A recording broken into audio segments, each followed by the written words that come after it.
resources. When people find the sweet spot, they maximize value however they may define it: happiness, peace of mind, contentment, satisfaction, relationship stability, and trust in their personal relationships and business dealings. So let's set aside win-lose framing and instead focus on the sweet spot.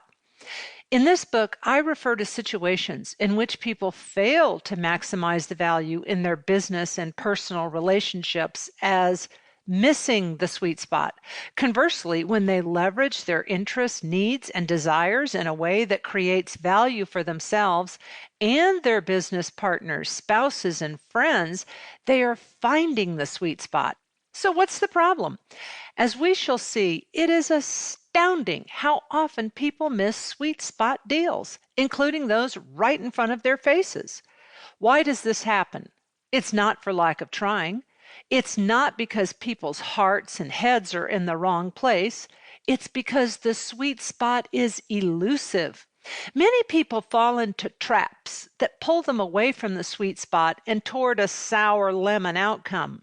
Indeed, most of us have been taught to avoid conflict, divide things down the middle, or in some cases, pound our fists on the table to get what we want. None of these tactics is effective in personal or business life. Finding the sweet spot is a skill. Like any skill, it takes practice. Most of us have not been taught this capability. Indeed, expecting people to find sweet spots without any training, practice, feedback, or experience is like shoving them onto a tennis court for the first time with no coaching or instruction and expecting them to just pick it up. Fortunately, there are surefire methods to get out of the quagmire and create meaningful, lasting value in relationships and business. Up until now, these methods have been developed primarily for and offered to business students and executives in advanced management courses. I've devoted my career to studying how managers and executives negotiate. My resulting research has yielded a set of powerful techniques that can be used not only in the boardroom and the conference room, but across the kitchen table. Prior to studying business negotiations, I earned a master's degree in counseling psychology. My experience in the counseling clinic gave me deep appreciation for how poor conflict resolution prevents people from reaching their own sweet spot outcomes with partners, spouses, children, and parents. Here, I translate these surefire, research-backed best practices into life tools to use in daily negotiations and conflict situations.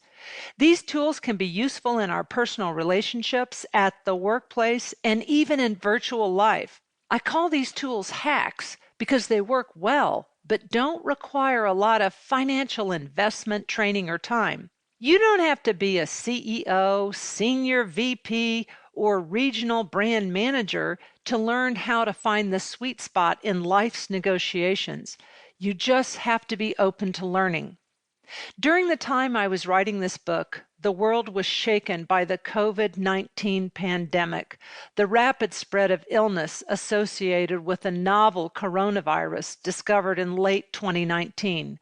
Literally overnight, the healthcare crisis and widespread stay-at-home orders led to the most radical restructuring of interactions and expectations most organizations and people have ever faced, catapulting personal, work, and community life into disarray.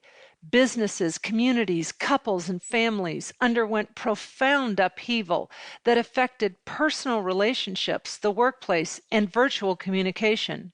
One of the most profound changes associated with the pandemic was the transition from the ease and comfort of face-to-face business meetings and interactions to virtual teams and work, including informal and formal negotiations.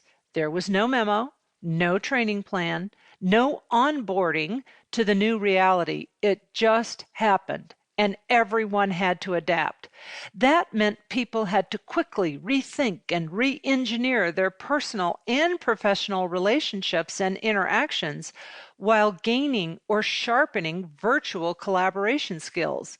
These dramatic events have profound implications for the ideas and tools in this book. In the